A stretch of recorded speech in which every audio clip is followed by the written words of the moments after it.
예, 전주시의회 국회의원 이성윤입니다. 법령제 차장님. 예.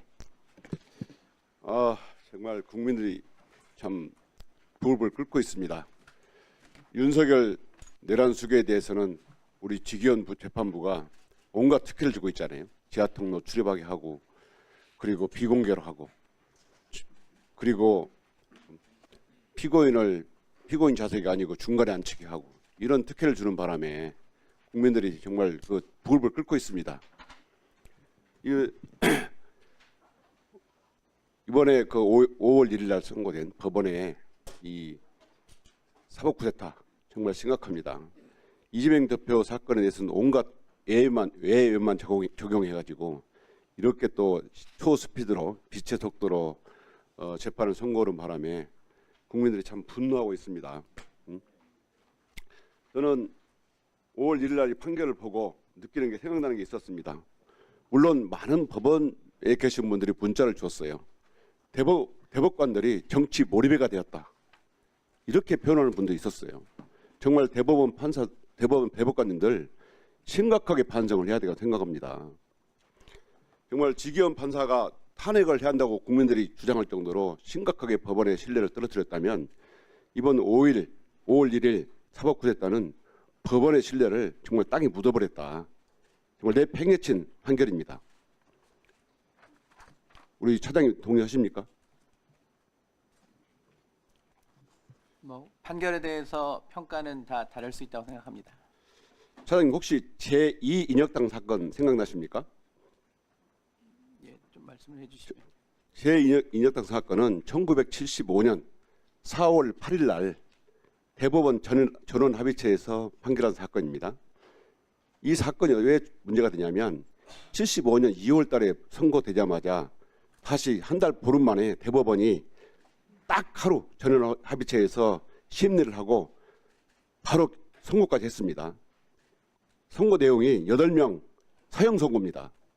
대법원이 사형 선고 확정하자마자 그 다음 날 새벽 4시에 8명을 사형 집행합니다. 이 법원에 근무하는 분들이라면 누구나 인정합니다. 법원 사법역사상 가장 최악의 판결이라고. 저는 어제 이 대법원이 한 조희대 대법원장이 내린 이 이재명 공직선거법 위반 판결 제2의 인혁당 사건이라고 생각하고 정말 수치스럽게 생각한다고 생각합니다. 사장님, 법원에서 그 전원합의체 심판 내규가 있죠. 예.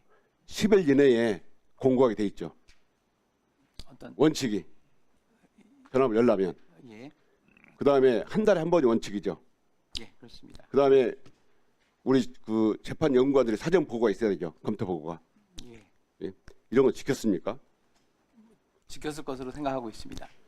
그러면 그 재판 기록은 다 봅니까? 아니면 연구관들이 검토 보고서를 다 봅니까? 기록을 봅니까? 검토 보고서를 봅니까? 대법관님들께서 예.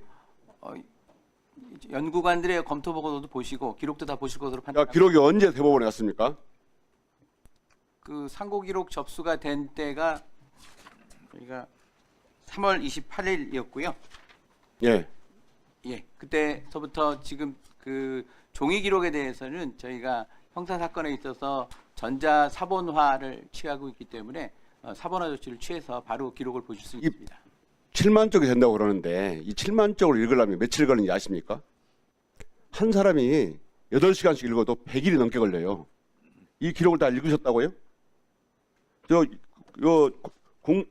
공보자료 보니까 공판 기록을 기초로 했다고 돼 있어요. 저는 이 기록 안 읽었다고 봐요.